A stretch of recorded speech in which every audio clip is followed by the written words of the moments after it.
The end of the DCU is near, and the return of the Snyderverse, the air cut, is approaching. What's going on, everybody? Hit that subscribe and let's get into it. You might be asking yourself, but hold on, CS, how is it that you're so positive and sure about what you're saying? Well, let's look at the facts. I've been telling you for months that everything with James Gunn and his whole DCU is not working. Superman is not making the money that the studio thought that they were going to make. And what's that showing you? That if it doesn't make money, baby, then why continue it? If some of you clowns are saying, well, the Snyderverse didn't bring in money and blah, blah, blah, right? That's why they stopped it. No, it's because the studio was too chicken and punked out of Rotten Tomatoes because of their, what they say with the critics and stuff like that. But with the DCU, with James Gunn, it's not bringing in their money. They thought that they were going to make $1 billion on day one, and it's just been proving them that it's not working. And for months, years, and all this time that James Gunn has taken over, nothing has been working. It has not been making money. And again, here's the facts. So some of you clowns are out there saying, well, James Gunn knows how to cook. What does he know how to cook? A flop? That's what he's serving? Flops? That's it? Look at this. This is all slop. Again, with the stocks. All right? This is what they closed on Thursday at the time of this recording at $11.86. All right? The next day, Friday, they did even worse, $10.91. They're about to hit flatline with this market. How are you going to come and tell us, hey, they're cooking, they're eating good, they're making money? How? You're struggling to make back profit on what you spend with your budget. You're not even looking at profits yet because you have to split whatever you're making right now in half and split it with the movie theaters and everybody that's in between and all that stuff. And then you have to make back what you spend on budget, which they're nowhere near it, and then you'll start seeing profit. But again, it's not working. This is why I'm telling you, the lies of James Gunn, the lies of WB just shows and proves to you how desperate this company is with everything they're doing. They have no clue what to do. They should have just let Zack Snyder do what he had to do and continue with the Snyderverse, and they wouldn't be in this situation. Once we got Black Adam and we saw Henry Cavill make his return, things were going to get on the road to success and pick up from where they left off and things like that to connect even more.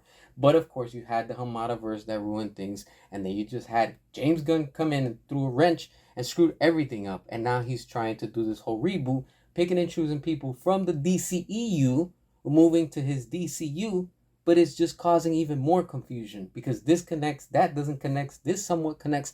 It's overwhelming. It's all confusing. But look, check this out. This is why I'm saying that the return of the DCU, including the Snyderverse and the air cut, are near because this is what's on the horizon that's approaching. All right, so Margot Robbie will not return to play Harley Quinn in James Gunn's DCU. Wow. This right here is amazing news because let's not forget, if you look at it, like I've said it and I've talked about it, Harley Quinn is from, yes, the air, from the air cut from David Ayer's Suicide Squad. And of course, we saw that Batman mentioned this same Harley Quinn at the end when Batman is talking with Joker and he's telling him of what happened with Harley. When he held her in the arms when she was dying, that she said to take out Joker in that nightmare timeline of the epilogue of Zack Snyder's Justice League.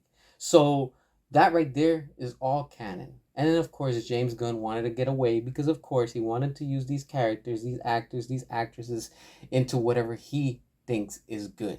But, of course, we're seeing everything that's backfiring with the studio, how things are just not working with Superman. And instead of it being a success, it's controversial more and more each time. So why would Margot Robbie want to put herself in a situation with all this drama, with James Gunn, with this DC, with this whole reboot?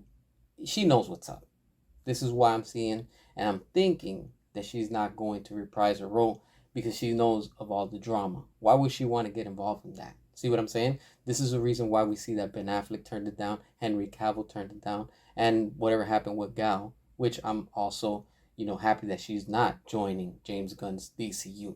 And everything that James Gunn is just putting out there is straight up slop. That's it. You can't come at us and tell us otherwise. There's no money, nothing is working, and in the end, two things are going to happen. Either James Gunn is going to get fired, or he's going to be like they do in corporate talks. He's going to have to step down as CEO because it's not working with him. If WB and DC knows what's good for business, then they need to remove James Gunn, and they need to get away from everything that they're doing right now and go back to what was working, which was the Snyderverse, because everything in the Snyderverse made money. They were in a better situation financially overall than where they are right now. As always, hit that subscribe, drop your comments, and until next time.